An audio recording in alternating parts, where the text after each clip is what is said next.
This is INCRadio, DCEM 954, the voice of truth, the official radio station of the Church of Christ or Iglesia ni Cristo.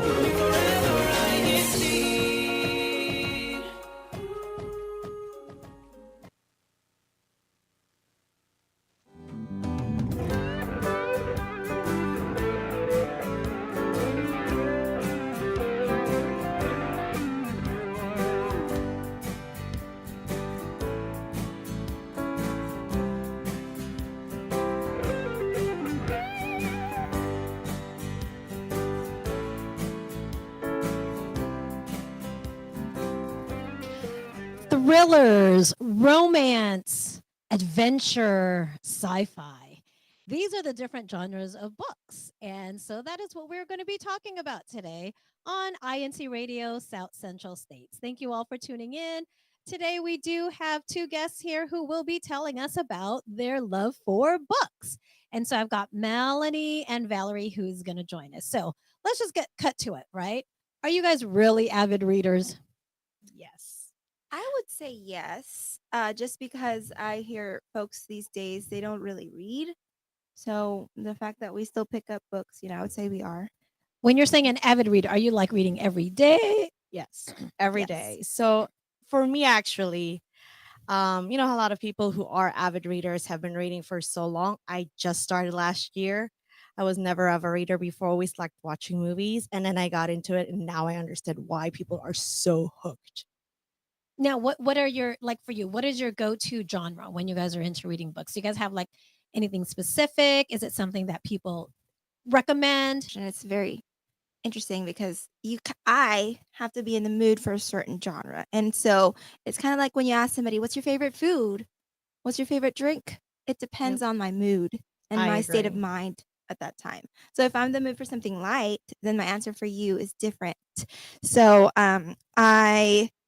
I would say if you ask me right this minute, I'm in the mood for something that's not super deep and I want something entertaining. I'm going to read something like fantasy or historical fiction or a psychological thriller. But if I want to take a little break from that, then maybe 2 weeks from now, you ask me the same question, it'll be a different answer. So with me, I understand and I can relate to that, but I have like a favorite genre, which is usually my go-to genre when I don't know what I want to read next, is romance. I am a sucker for romance. Like, people might find it cringy or corny or whatnot, but there are some romance books that are just like, oh, so good. And I will just keep reading romance. Well, let me ask you this, because I know you guys read now, but when you guys were younger, were you guys readers? I mean, besides the whole you had to read for school thing, outside of that, did you guys actually read books? One of my earliest and fondest memories was probably when I was maybe 3 or 4. I remember after my shower at night, I'll climb into bed and I'll read a specific book. It's the same little golden book. I still remember it's tattered, and I'd read with my mom the same copy of Heidi. And I think that that's what started it all. Okay. And also, I remember specifically going to church when I was little. My mom would always take me. And in the very back, she always had a paperback. And every week it's different. And she never left the house without a book. And so I guess when you think about how parents model, right? And you end up acquiring some of those habits, that's one of the habits that I ended up acquiring because even when I was in middle school, high school, I was actually kind of an awkward kid. I guess I'm still awkward, but I always found it easier to pick up a book and read instead of making small talk with people. I know it sounds antisocial, but there weren't phones back then. You can't pretend to listen to music and have to avoid conversation. So, like, I would just bring a book with me and read if I didn't feel like talking to somebody. That's So- funny. I'm the complete opposite from everything she just mentioned. So growing up, like you said, like books you've had to read just at school, like those were probably the only books I ever read because I was like, that's not my thing. I'm a visual person. I have to watch a movie or a show, but I do what you did with your mom with my children. Like every night since they were little, we would be reading books together. It was actually every time it was a different book, but then so they got into it and now they read as much as I do.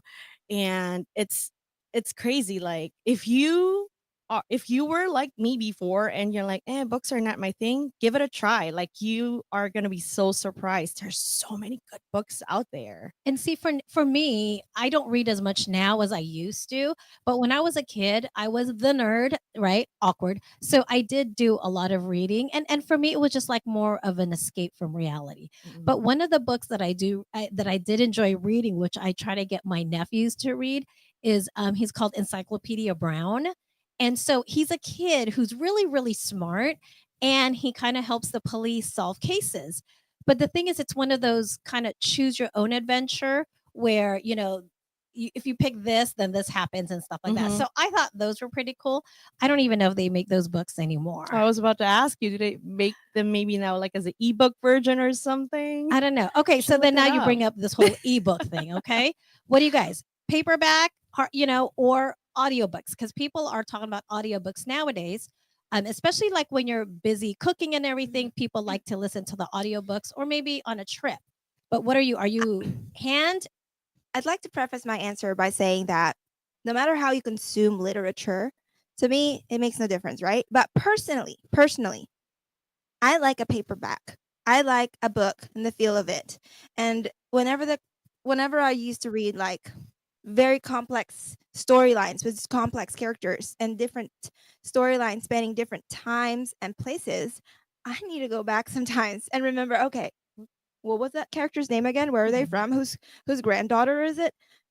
And so I like a paperback. Now, do I have Kindles? Yes, I have 2 of them. But I only use them if I absolutely cannot carry the book. So my go-to is going to be a paperback, and then I have like some e-readers that I would take if I'm on a plane and I don't want to bring my thick book and risk damaging it. Audiobooks are not for me personally, only because I like to process the text while I'm holding it, and I can sometimes even I don't annotate, but I do like seeing it because I'm visual. I'm a bit of a visual learner, so Yeah, I get it. So I actually like all three depending on the genre. Or like me, I'm a stay-at-home mom. I have a toddler at home. She keeps me busy. I have to have audiobooks, but sometimes I'm like, okay, I don't like the voice. Sorry, I'm just gonna get the ebook version or the paperback. But another reason, so my preference, but I like paper book, but only certain books. But ebooks, I think, are very easy for me because I have an app where I download things and it's just for free. Because as much as I like the physical book and seeing it and having it in my hands, I don't want to get to a point where I'm going to accumulate like a library worth of books. So that's why I have it on my phone and it's good. And then, like I read it, it's good. But if I really liked it, I will buy a physical version of it. But I must really, really love it. it's interesting that you mentioned that because I was always all about books, paperbacks, right? Hardcover books. But it got to the point where I really don't have room. Okay, my bedside table's got a stack like this, and then I have books in different parts of the house. I've got to minimize this at some point, and that's how I actually got a Kindle. Because there are some books that I don't mind reading and rereading at different points in my life, and I know I'll still Yes. get something out of it even years later. But there are books when I enjoy it at the time, but I don't see myself reading and rereading this later. So what I do is actually I read the books after about a year. I see my shelves getting full again. I take those books that I would say are 3 out of 5, 4 out of 5, but I don't think I'm going to read it again. And I sell them. Yeah. I sell them or I donate them. Yep. And then that kind of gives me an excuse to buy Buy some new more. ones because now I have some room again. So it's kind of like this cycle of buy the books and then sell the books. But I also am very fortunate to have people in my circle who have some of the books that I want to read. So if they're not available on the public library system, in the public library system, I would not be able to access it because it's a 3-week wait. I'll just borrow it. Yep. And so And that's the thing that we have libraries now, so you don't have to buy every single book, right? You could go to the library and rent it out. So Mylene did say in the chat that she does like the paperback as well, but she does listen to podcasts on her drive to and from work. And Nathaniel Moncasero said the same thing. He likes it's all about accessibility, right? He would rather read on paperback, but if he had ebooks, then that's something he would do.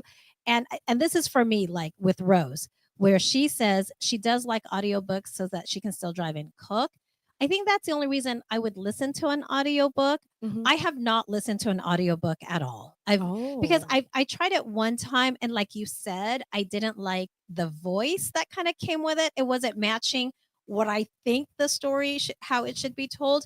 And so I'm a it has to be in your hand kind of a book. I did try doing the ebooks out of Kindle and everything, but I just didn't enjoy it. Yeah. I gotta flip the page. Yes, like You I'm the know? same way. minutes, Because yes. when you're flipping the page, you can see how far you've gotten.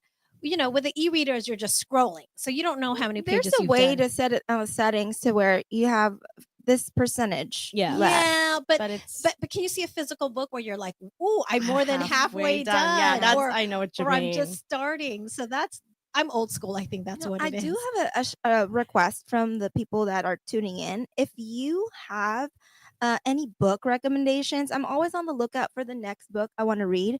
Even if it's a genre or author, if you don't have a specific book, I would love to see that because I've developed trust issues when it comes to online reviews. People Yes. are now influencers when it comes to books where they will say they like that this book is the best book ever, but because they're getting some kind of kickback or affiliate thing, Yeah. then they'll say what maybe isn't genuine. So I would love to hear your recommendations. Um, And Jeff had put something in here because we were talking about this earlier, Valerie, where he says if you don't want to pay for Kindle, check out the app Libby. So tell me Yes. about that. Okay, so Libby is an app you can download either Apple or Android. And then the only thing that requires is for you to have a library card with your local library. I happen to have 5 because we moved a lot, so I'm lucky, but I know they will expire somehow and someday. But then and then once you got that library card, you can connect it and that will be your account, and then you can see whatever your library offers in ebooks, audiobooks, magazines and all that stuff.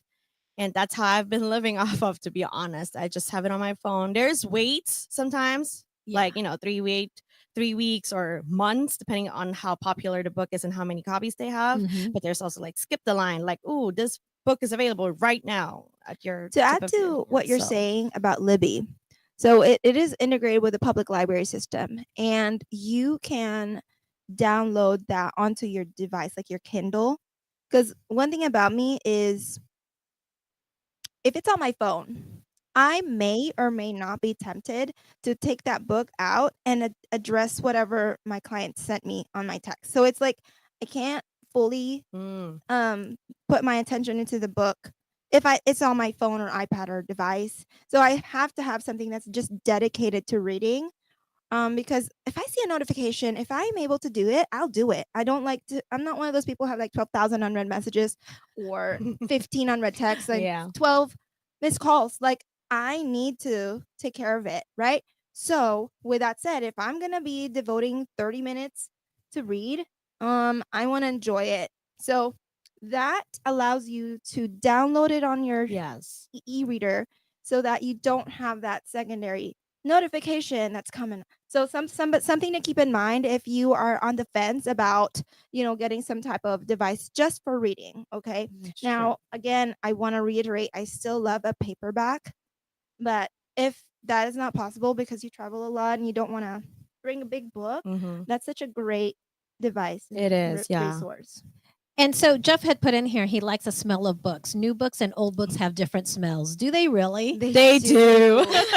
There's something about a dusty old bookstore when you Yes. walk in and it's like, ooh, it's Oh, like you smell that wood and the paper I and all actually got that. a couple of my favorite books, and one of them is like I forgot all mine, but I have one beat like up, that. and I'm gonna smell it right now. Like you smell it. Mm-hmm. You gotta smell it.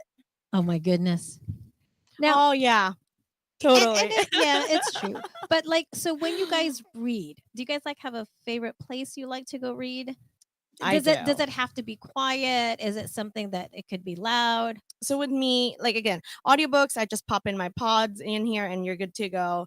But then my physical books, I like to read them in bed or on the couch, but in quiet when my kids are sleeping or still sleeping. Like in the morning, I wake up at 5 and I'm like, okay, I'm just gonna read a couple of pages or chapters, and but for me personally, I like that. But then there's some books genre or book genres like fantasy. I tried, but I can only do that with background music that doesn't Mhm. have lyrics. So Okay. that's just musical instruments. I Okay. know it's weird, but If you ask me, when I was a teenager, I can remember a very specific spot in my house where I'd always read, and that is my bed. I used to be in the same room as my sister, and we had this double, like a bunk bed yeah, yeah. situation.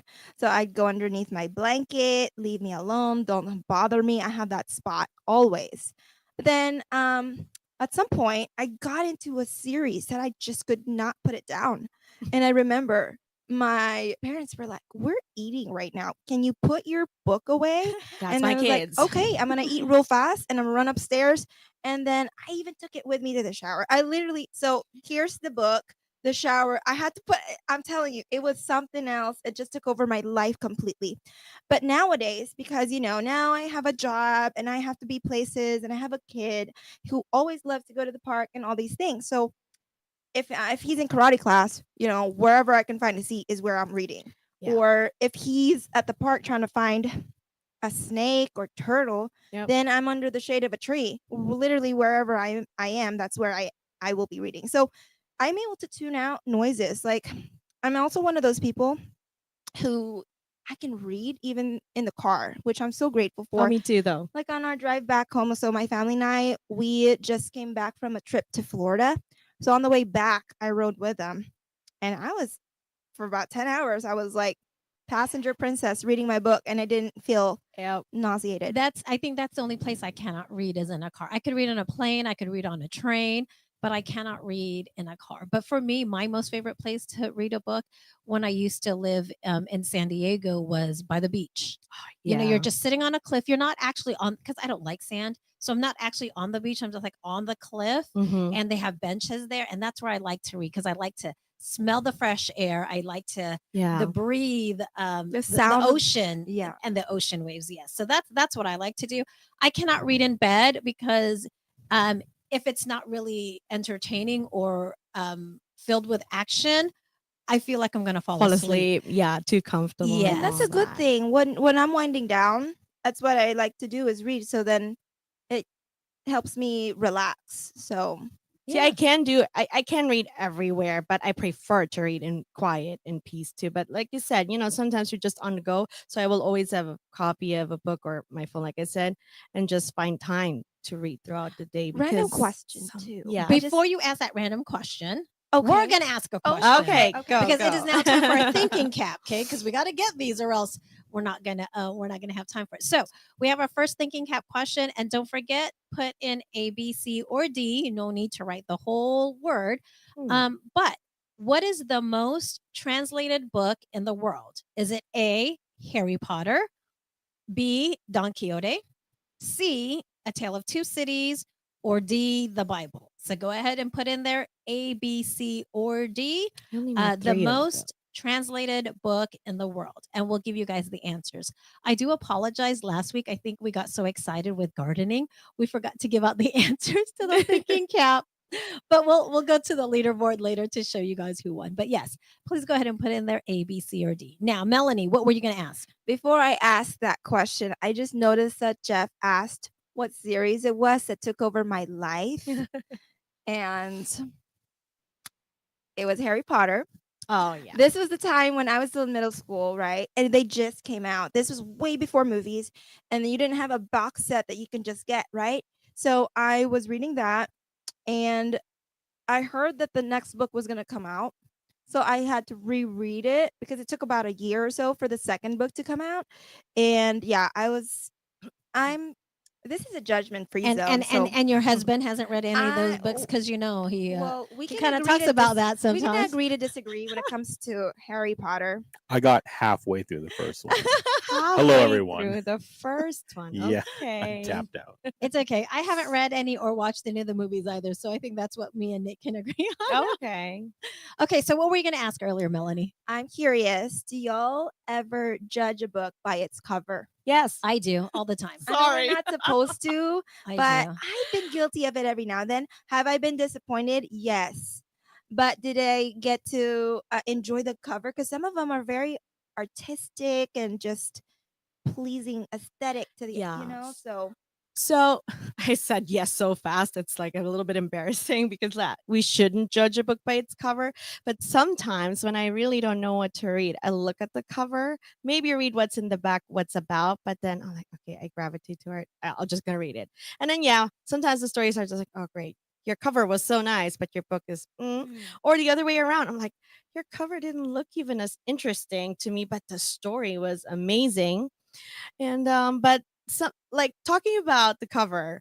So sometimes I get a little bit mad though at the store because there's sections for romance, for fiction, for um biographies, and then young adult. And then there are these books where it says it's in the young adult, but then I'm like, be careful guys. Not all these books are young adult books because it's a cartoon-ish picture on the front. And see, So Desiree did put in the chat. She just finished a book that she was disappointed because she thought she would love it based on the cover and the name. could you tell us what it is so we know not to buy it? No, seriously, because it's true though. And people try to make the covers appealing because sometimes that is Yes. your first thing, right? Like they would put gorgeous people on the cover of a book Yeah. just to entice you, or the titles would be, interesting. So, and I think that, but like you said, you can't judge a book by its cover because there are some books that had no flash whatsoever, Correct. yet it was a good book. Okay. So, do you guys, if you had a go-to, would it be like realistic stories or would it be just total fantasy? Like is it like based on people's lives or is it just stories that are made up? See, I can appreciate both, but right now I'm kind of finishing up a series. It's a fantasy, but I'm ready to move on to something closer to realistic stories. So my go-to to answer your question would be like historical fiction, specifically like if it's set in World War II, because there's a lot of interesting stories. It's not just the pilots or the soldiers who were, doing amazing things. There were some people back home, right? Some people in the background that you never really hear about because they don't get rewards or awards later on, but they still did, Their part. did their Yeah. part, so I like those. But the thing about it is I've gotten stuck into these genres, so it's always historical fiction, psychological thriller, or go and reread Pride and Prejudice or Little Women or Harry Potter. And so at that point I realized, I really need to get out of this rut. So what I did was I found out, well, it was kind of a happy accident. I found out that a friend of mine is also interested in books. So we kind of made our own little book club that kind of grew over the years. But how it worked was I'm going to pick a book, and when we finish it in a week or two, we're going to talk about it. And then you're picking a book. So it kind of forced me out of my go-to genres, and then I discovered other genres that I now love so much. Yeah. So Okay, so there's a comment that that the Johnson family put in here that they don't like to read the back of the books or watch movie trailers, and Jeff agreed because he says he doesn't want spoiler alerts. What do you guys do? I have to read I the have to read 'Cause I because if gotta it's a book like I don't know if it's just a story that doesn't sound interesting to me, I'm like then I'm not gonna spend money on buying it, especially if it's a physical book. If I really am still intrigued just by the cover on the front without reading the back, I might try to see if I have it online available, but But otherwise you guys Can are we just clarify? you guys are just funny how you guys keep talking about buying these books. Oh. I don't ever remember buying books. I would always just get it from the library. And I think the only books I actually bought were not for me. They were like I would do like bedtime stories that I would buy for my sister so that they can read it to my nieces and nephews, or I would buy it for me for when they come over and I would read it to them. But like novels and stuff, I have not bought a book. So when you were asking about the back, are we talking about the blurb or are we talking about the end of the book where you No, see no. the end, the back, No, you know back. the how back cover, the blurb? Okay. Yes. So I do like to see that because time is valuable and it takes you about a week or two, depending on the book, maybe 2 days, depending on how good the book is, to read it. And so if I'm going to invest my time and in some cases my money in a book, I want it to be worth it. So Yeah. I have to read a little bit about it. I And I agree. also like to hear from people who've read it. So there's an app that I use to help me keep track of the books I've read and see the Yeah, I have that ratings, too. because that's a community of people. They're not necessarily paid by the publishers to talk about them.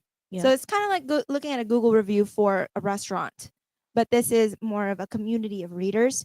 And this is funny, not funny, but I love it because you can set a reading goal for yourself, a Yeah. challenge, and then you can see everybody's reading goals, and you can see. I used to do those reading challenges, but because life got a little bit busy, I kind of toned that down and just read books, when I can. But speaking of reading challenges, so you don't have to like. I like the ones that are set on my pace. Like I'm Mhm. not gonna go with them. Like they Mhm. did it in a week. I'm like, okay, that's good for you. But like a fun challenge that gets me into actually reading new books or new genres is like the alphabet one. Read a book that starts with A through Z, and then I'm Mm. like, or like read a book where the cover is pink, red, blue, and Mm. so I'd like to venture because I just started reading last year, like really got getting into it. I know I love romance books, but I also like biographies about real Mhm. people, Yes. or something that's because I actually read one or listened to one recently where it was really, really sad. And then after that, I said, okay, I need something that's funny and lively and, Yes. my romance books, my rom coms. And so I like those challenges, but I always do that in my time because I can never keep up with it. So the challenges I'm referring to, you set your own goal for the year. So like Oh. when December comes around, you'll see how many books you read and you set one for the next year. So like the last 4 years, I've Oh. been setting a goal and I'll adjust that based on what last year was like or what I know next year's going to be like. Gotcha. Um but it doesn't specify do it by this time. It's like I'm just doing it throughout the year and see what happens. Okay. And I think that with the challenge, I had that when I was younger, where they would tell you, whoever read the most books for the school year Oh would win yeah. a prize. Yeah, I don't like to lose, so I outread like everybody, and you had to do like some kind of a book report just to show that you actually read it. But there was something that Jeff had put in here, like books as gifts, and I know there was a time where people, when they would have baby showers, where they would say, instead of buying me a gift, Yes. do a book, right? And then whoever gave them the book would put a little inscription on the front page. And that way they could set up a library for the children. Yep. I think that's a cool idea. That is a I very think good that's one. One of great. my Yeah. friends did that. And so exactly instead of a card, we got the baby a book and wrote some messages in there and they still have it. And that's what we can do for our birthdays. Just have, oh, don't give me a present. Just give me a Yeah. book, right? And you can make your own little I like library. That's what I do that. for the friends that I have that I know like to read. I think about what are some books that really made an impact on me, and I Mhm. give that to them so they can enjoy. It's like the gift that keeps on giving, because Yeah. you give them something that they might enjoy for one day or two, but this is a book. You can read it, reread it, and yeah. Yeah, thank you. I'm one of those friends. She actually did give me a book as a present for my birthday last And you week. know what? You guys got husbands, all right? They could build you shelves. So you guys can actually have a library and it's not just stacked there on your dresser, True. right? Because I've always found those houses fascinating, the one that just had a Yes. dedicated library. I thought that was pretty cool. That is one of the goals I'm trying to do at my house, but I don't got time and I need someone to come build me some shelves. Okay. What about classics? Do you guys think they're overrated? Or like what are some of the classics you actually liked? So I have mixed feelings when it comes to some classics. Some of them you can really see why it's a classic, and I'm going to talk about a couple of them here in a minute. But there are some that will makes you question who are the people in charge who decided this is a classic. Mm-hmm. That's Why what I it's think too. overhyped and overrated. Okay, give me one that's overrated. Madame Bovary. Oh, I didn't Okay, read that Wuthering one. Heights. What was I reading? Why am I reading this? When is it ever going to end? Okay, that's some of the things that pop into my head when I read those books, when I read those books. And I can see why it could have been groundbreaking at the time, but really it was dull. There's no other way to say it. I haven't read that book, but then now I want to know, what is a classic you think Okay. is just worth the All hype? right. One of them is Frankenstein. The other one Oh. is Pride and Prejudice. So this is one of the two copies that I have. One is this is a beat up copy that I had when I was, I guess, in middle school. And what I like about it is timeless. It's timeless and it's witty. And yes, they do take 2 pages to say something that you can maybe put in a paragraph, but it is beautifully written and there's interesting characters and plot development. It's like it actually is a romance. It is. And also, it provides a little bit of a commentary in a witty way of the social classes at the time, because it kind of shows you different characters and um one of the characters, for example, he seems very aloof and awkward, but there's actually some kindness to him. And then the other character is very headstrong. So at the time that this was written, um, it wasn't something that was a popular notion for women to be like independent, and you marry because of money and status. And so she kind of challenged that. Another one is actually Little Women. I love the book if I took the time to cover it in plastic. So Oh, you I did. I love this too, because just like the other one, it's timeless and it shows you different interesting characters. So it's kind of like a coming of age story, but also when at the time the end all be all for women was, get married and have children. There's some characters, and that's great because I'm married and I have children. There's other ways to feel fulfilled, and this book talks about it. I'm sorry. I could stop talking But now, right? No, you you're know what's good, really you're funny good. though is because when I read Pride and Prejudice in school, I didn't like it because they forced me to read it. I had to Yes. read it in my American Lit class, and I don't like people to tell me what to read. But after a while, so after I had finished high school, and I did see all these books that were classics, I started to read them, and I actually enjoyed Enjoy them. them, yes. But I did not enjoy it during high school. I agree completely with that. I was like, okay. So growing up in Germany, there were a lot of German poets and authors that we had to read. And one of the, like Goethe. And then I was like, oh, I don't want to read that. But then going back to it as an adult, like I would start, it's like, ooh, this is different. Like this is actually well written. And, it has a deeper, like the meaning of the story and the lives and all that. It's like, it finally made sense to me. I'm like, oh, okay. But back in school, it's like, no thanks. Well, really. and so that tie that back to school. Do you guys think that children should have something that they have to read in school, like either required for them to read? And who decides what they should read? I think that they should tone down on dictating exactly what book to read and when, because what you can do is still structure it to where it's age appropriate, relevant, and enriching. However, you can give them a genre. Here's a genre and time Yeah. period. I want you to pick a book that you're interested in and then write a book report or whatever you need to do with it. Instead of saying this is a book you're going to read, we're all going to read it at the same time and you're all going to write it a 5-page paper on it. It's like it kills the love for reading. And not every kid would like that. I agree. think like in elementary school when they told us you could pick whatever book you want and you can do the report, that was great. But then, like I said, in American literature, I understood why they kind of made us read certain books, because you can't have class discussions if you guys are reading all different kinds of books. That's And so true. whenever it was something that was specifically assigned, we never had to do a report on it. It was more of class discussions, which I thought was pretty cool. But with that being said, we're going to go ahead and go to our second thinking cap question. And don't forget, letters only.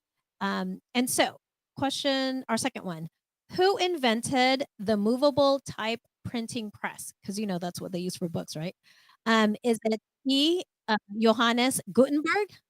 Is it F, Thomas Edison? G, Eli Whitney? Or H, Charles, is that Babbage? Okay, so put in I there. don't know think who so. that I is. don't Sorry. know. I was gonna say, I don't know who that is. See, the thing is, I know the answer to this question only because we had to learn this in my communications class. You learn all about the whole printing press and how it revolutionized the communication community. So, who invented the movable type printing press? E, Johannes Gutenberg. F, Thomas Edison. G. Eli Whitney, or H. Charles Babbage? Go ahead and put in your answers. Oh, some people are getting it right. But anyways, go ahead. All right. So next one. So thoughts on anything else about mandated school reading? Yeah, like Melanie said, I agree. Like, try to open it up more to maybe now more. Um, so back in the days when I was in school, they made us read old books. Mhm. Like, they're not really applicable or time relevant. I feel like make them go read books that are more relevant now, or maybe no, like go ahead and make them read Harry Potter at school. I'm gonna say it. There is nothing that the kids are going to lose from reading Harry Potter, you know. Make them read stuff that can, where they can build their imagination and all Yeah. that, not so much on facts and Yeah. history. I get it, but history books are going to be, available online too to just go and read Exactly. it. I will add something to that because ultimately the decision, not just when it comes to reading, but what our kids learn and acquire doesn't always have to be dictated by the state or the curriculum that was mandated by the state or even the teacher. And the end of the day, as parents, we have the ability to influence their choices and encourage them to read certain things that are valuable. Yeah, But that's right. if you solely rely on that, though, it's not good. If you solely rely on just what the curriculum says, it's not good either, especially in some states where they would include certain topics that I necessarily do not want my children to be learning about I right now, agree. especially the way that they would take away some and add some.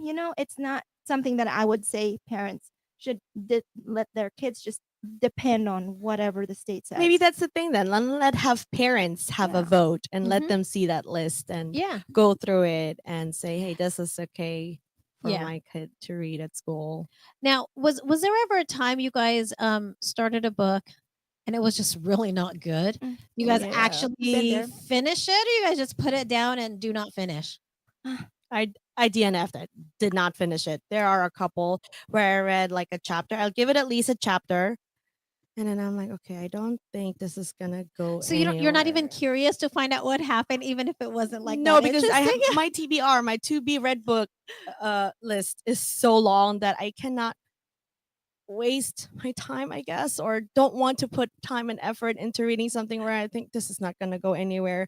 I think that is great. But then sometimes, like, there was a book actually that I recently read that I was like, okay, where is this going? Because it was still like building up and I don't know if it's going to get better. And I finished it, but I said, great, now I wasted my See, time on it. I'm the type that, I power through it, especially if I know it's a slow burn. Like, for example, one of my favorites is Pride and Prejudice, right?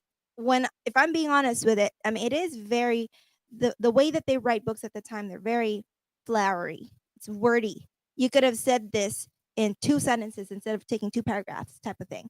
But I powered through it and I ended up loving it. So 9 times out of 10, I will finish it even if it's like, "Oh, why am I reading this?"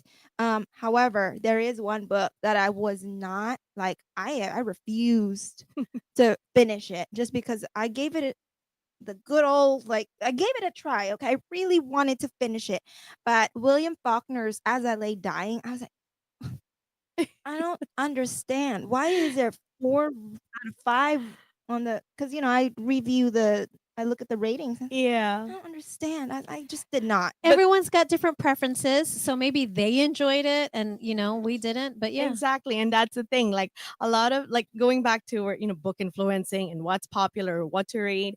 Like there is this series out there. I know I'm gonna get a lot of hate, but there's a series out there that everyone's reading. And I tried. I tried the ebook. Someone lent me a physical book, and I even tried the audiobook. I cannot get into it, but that's me because English is my second language. Maybe I should read it in German. It might make a difference. But for example, it's a genre in fantasy. Which Fantasy is it's Aquatar. Oh. It's very hard for me because fantasy as is, there's building of characters. Is it a place? Is it a thing? And so to me, it's because like I said, it's personal. It's really hard to get into fantasy because I have no clue what I'm reading. It's like different vocabularies. I would have to look up every single word because I just can't. And this is funny. This is what the Johnson family put on there. If I the start of the book is really slow at the beginning, I will skip to a later chapter and then go back for the backstory just to finish it to the end. And I am guilty of that. If I'm reading the first few and it's just really boring, I'll go towards the middle. And if it gets a little bit more interesting, then I'll go back and actually start reading it. But I have skipped chapters before just to try to see if it's going to get any better than But do you what it think? is. But do you think it has ever happened to you where like, oh man, I missed something. I don't get it. No, Like, but then you go no, because like if I see something in the middle that I liked, then I yeah. will go back to where I left off and actually read it through. Oh, okay, But if gotcha. in the middle it's really the same and it's not Yeah. interesting, then yes, I've put a whole bunch of books down that I just never I think it finished. depends not just on your preference, but also like the patience that you have. Because I think I was maybe 11 or 10 or 11 when I first picked up The Lord of the Rings, and it's about this thick, That's and a the thick text is book. small, so it's a good amount of reading. But I liked it enough to keep going, and then in the end, I loved it. When you were And that this was age? yes, this was before the movies came out, and before I knew what Legolas looked like. I actually read through it and The Hobbit too. Oh So wow. it depends on, like, if you're into fantasy, then you would be interested in that. Oh yeah. But I was, and probably because you're not interested in the fantasy, you didn't get into Akatar. Correct. So it's just really a preference thing. That's true. It's not just patience. You might have patience for certain genres, but not for that particular genre. Yeah, that's possible, I think. Yeah. So and even Desiree said there were times I check how many pages were left in the chapter, then end up reading the last page in the chapter, then I'd go back to where find out from the story. See stuff like Okay. that. I should Okay, do let's that. go to our third thinking cap so that we don't forget about it. Okay. The third one. What do the letters ISBN stand for? And usually you'll see these on books, right? Is it J, International Standard Book Number?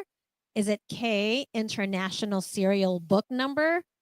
L, International System for Book Numbers? Or M, Interestingly Silly Book Numberification? So pick J, K, L, or M. What does ISBN stand for? And let's see who can get these questions right. So we'll give you a few minutes to put in your answers. And then after that, we'll go through the actual answers so that we know if we got them right or wrong. Okay, so the last question I'm going to ask, because we are running out of time. What do you guys think of, as for storytelling, books compare to movies? So whether they made them into movies or whatever. What are your thoughts? So I was actually telling her I forgot to bring my books, and it just so happened the books that I was going to bring were all books that turned into movies or shows. Harry Potter is one of those that just everyone knows, but Twilight, Crazy Rich Asians, and so many other ones. So before, like I said, I was always into movies, and there were movies where I like thought, okay, that was not bad, and then other movies where I was like, oh, that was great. But then I read the book, and I was like, oh, I know now what people meant when they said the book was so much better. Yeah. Most of the books that I've read that have movie adaptations, I haven't seen the movies. So I can't answer that question particularly. But the ones I have seen, most of them, the books are better. There is one exception to that. But most of them are, I feel like you either are trying to water it down or you're making these unnecessary changes that do not Yes. really reflect the story. They change things, and if you're gonna change it, it better make it better. Because Yeah. if you're not, why did you do it? Yeah. And I think because the books, they're so descriptive, right? Because like when you're reading, you can imagine these characters as you're reading it, Yes. right?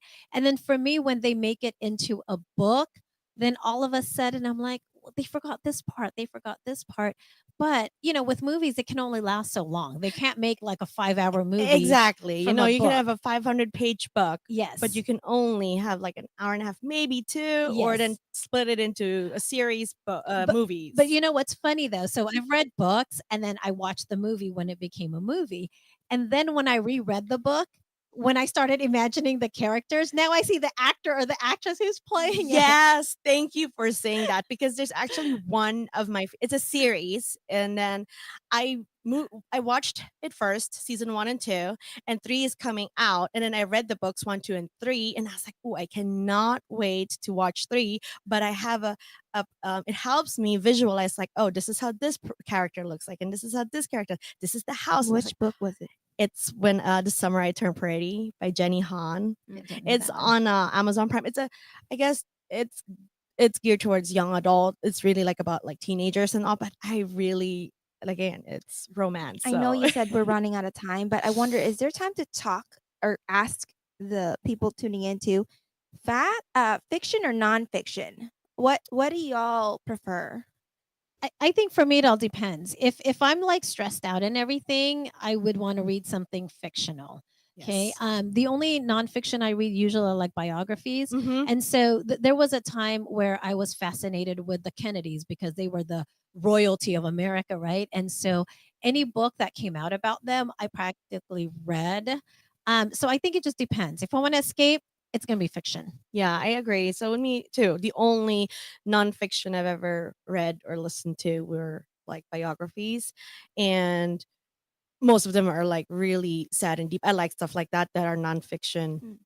that are sad and deep. But then I was like, I prefer fictional because there's just so much more stories and books If you about asked that. me about 5 years ago, it definitely would have been fiction for me too. But then I realized something where I get stuck on the same thing always. And then when I started my book club with my friend, she was a psychology student at the time. She's graduated now, and she would recommend some books that I never would have picked up. And then that opened up my interest to other books that are nonfiction, but I thought are very meaningful. Like, for example, there's another one that I really I was about to like. ask you, She didn't recommend this author, but the genre, I got into it because of her. So this is The Daily Stoic. His name's is written by Ryan Holiday. And then I also have one that's called Stillness is the Key.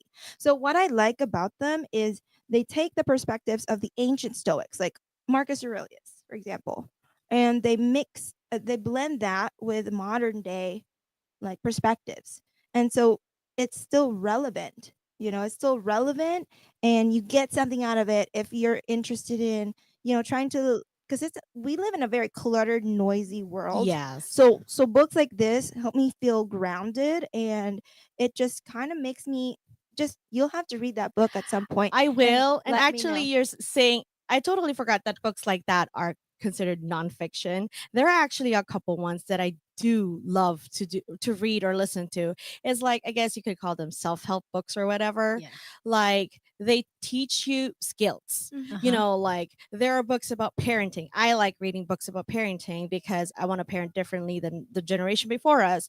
Or there are things that, it sounds similar to the Ryan Holiday book, which is called The Courage to Be Disliked, to basically find out what's priority in your life, what's important in life, and And you know what? So, for example, another one would be The Art of War. Okay. You think that something like that would only be applicable to war, but it's not.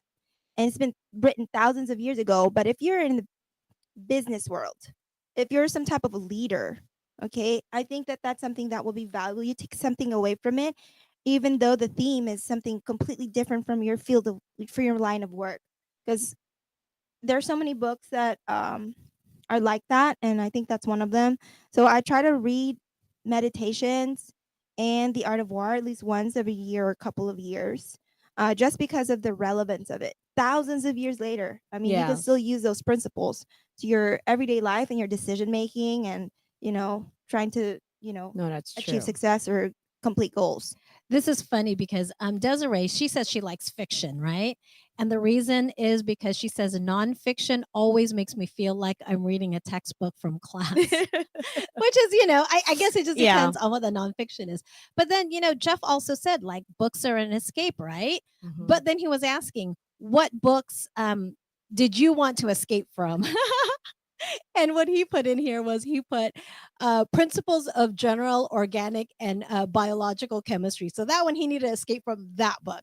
So even though it's an escape for me, it's an escape from real life, not from actual Physics, books. college physics. Oh yeah, math, anything math and physics. No I love thanks. physics. See, I love love science. math. I love science, organic chemistry, microbiology, anatomy, physiology, you name it.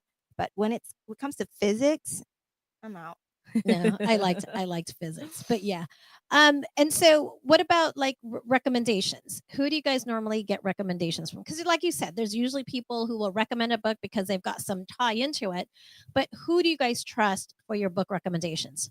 So for me, it's my two best friends who actually got me into reading and told me about Libby. But I'm also in Facebook groups, and I don't use Facebook a lot, but for that particular reason, I do Facebook groups. And they have, well, someone will post something and then people will comment on it. I will read it. It's like, okay. And then I'll just save it and bookmark it for later, because obviously I can't go through all those books and write them down and, borrow them or whatever. But usually it's from people like I said, best friends or those Facebook groups for me. So I get recommendations from different places, and so not just the people in my circle, so like my friends, specifically the one I started my book club with, but also that community I mentioned earlier, Goodreads. So whenever yeah. you first set up your account, you will write there or indicate what are some of the books that you like the most, and from there's an algorithm that will then point you in the direction of books that you may like. So it's like you draw from your past books that you've read. So I would go for like whatever genre it is, and I'll just scroll through that and see which one catches my eye. I read the ratings. If it's anything over 3.8 or 4 out of 5, then that means I'm going to add it to my TBR. Yeah. And then when I go to the bookstore, I look at my list. Okay, which ones I said did I mark I wanted to read? And that's where I would decide. So Yeah, I And, do the and same movies, thing. Movies do the same thing when you're watching something on Netflix. Oh, here, this is recommended for you Yeah, to watch. because right? you watched. Maybe you're interested in this. Yeah, I do the same. But like I said, for me, I don't buy a lot of books. I just do it for free, and then I do that. But I go through my TBR list, and it's like endless. So, Endless. last question, I promise. What is one book that you guys can reread and reread and reread over and over again? Is there any one book? It has to Yeah. just be one. You cannot One? do Yes. multiple, Yes. and it has to be one.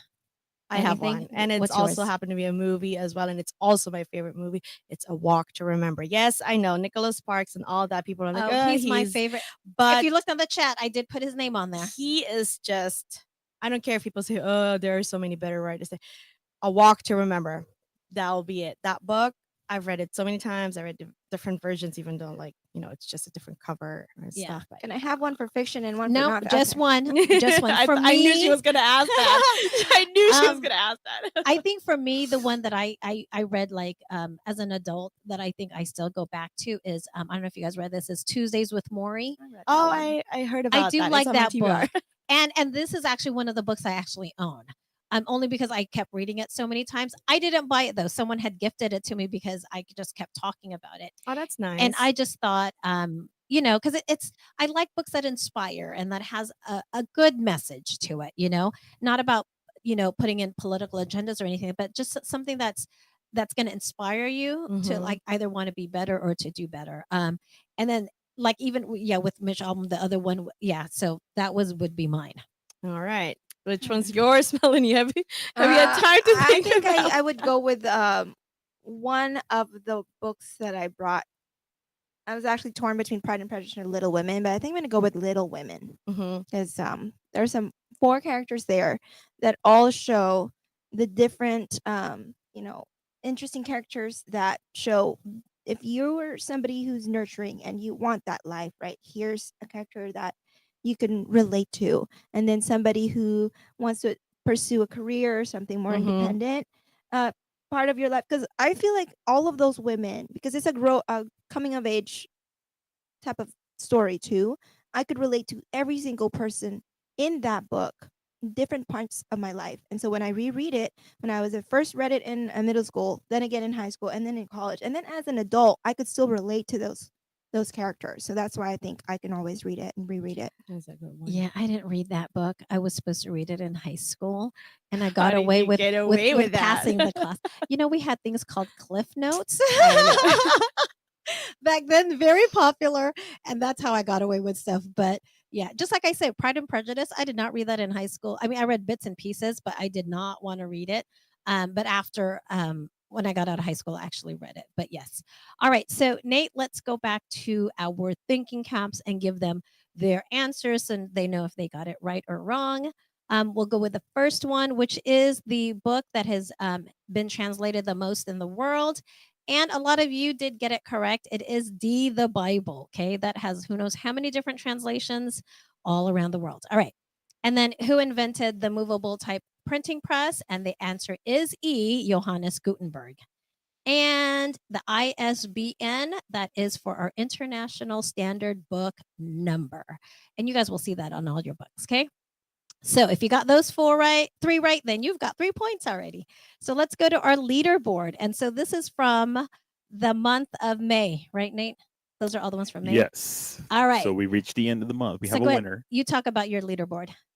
All right. So we can see here we got a good number of participants that only got 1 point. The key is to really just keep tuning in. Uh-huh. It seems like the ones who tune in are the ones that win. So you can Because tune in every week. some people tune in and even though they don't know the answer, they just type in whatever everyone else did. Or you could do that. Hey, You but, could. but the thing is, you got to tune in. Okay, go ahead. All right. Here, we're going to get to our winners now. At the top, we have Rose Warwick with 12 points. Ooh. She was actually neck and neck with Mila Johnson, but Yeah. I don't think Mila was on last week. Oh, maybe that's what it was. Yeah, I was rooting for both of them to win at the same time because last time we had a tie, we just sent out 2 mugs. Yeah. Yeah. So congratulations. Where's Rose from? Rose is from Jacksonville. And Jacksonville, we are coming, right, Nate? We're going. Hopefully, I'm trying to put something together so we can go there. Yes, because and it's funny because I haven't been in studio for so long because the last time we were here was what 3 weeks ago. Because remember we were in OKC, and then last week we were in Azle in a garden, which is really nice. Yeah. So we are trying to go hit all the different local congregations out there. So if you want us to come out, send us an invite and we'll come out. We don't want to just come and invade your space. But There yes.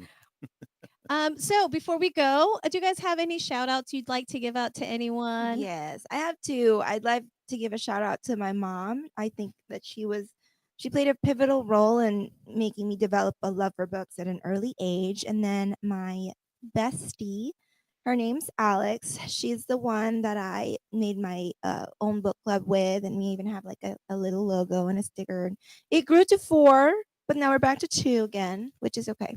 We're about to have our anniversary. I think it'll be 5 years now. No, 7. Cool. I think 6. Nice. I don't know. Yeah, my shout out also goes to my besties because they got me into reading. So thanks, Lelaine, and thanks, Let. I hope you guys are doing good. I miss you. Nice. My wife still hasn't mentioned how many books she once read in 1 year. I set a goal for 30, ended up like 52. But that was because I didn't have a lot going on in my life that year. So, but were they like how thick were these books? They're about this thick. Okay. The That's not thinnest would bad. be this. They're Because mine was 123, but only because they weren't all that thick. A lot of them, I mean, they were like, over 100 pages and stuff, but I think that was my thing, was this was 123. before I took up different things, like different hobbies, different passions. Yeah. So I had a lot more free time. I do want to read as Fredalyn had put in there on she says she remembers once her professor told her during English class, he said, for once in your life, make sure you read a novel. And she's glad she did. And that is a recommendation. You guys don't have to be avid readers, right? But there is something to a book.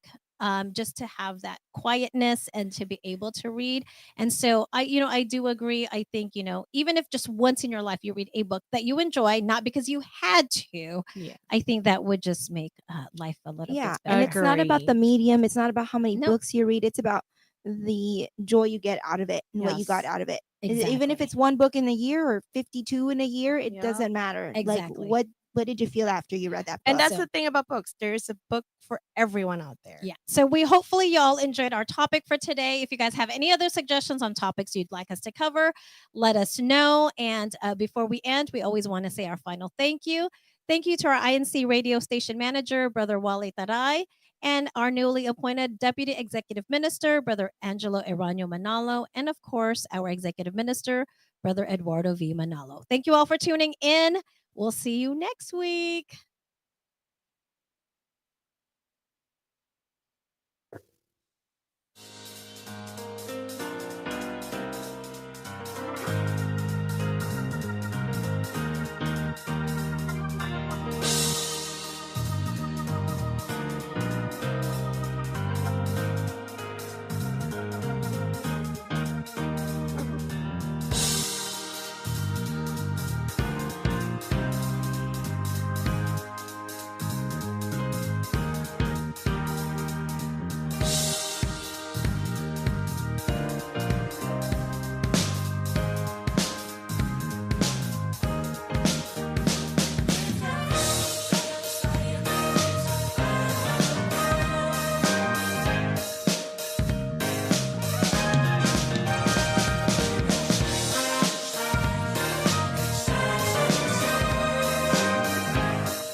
This is INC Radio.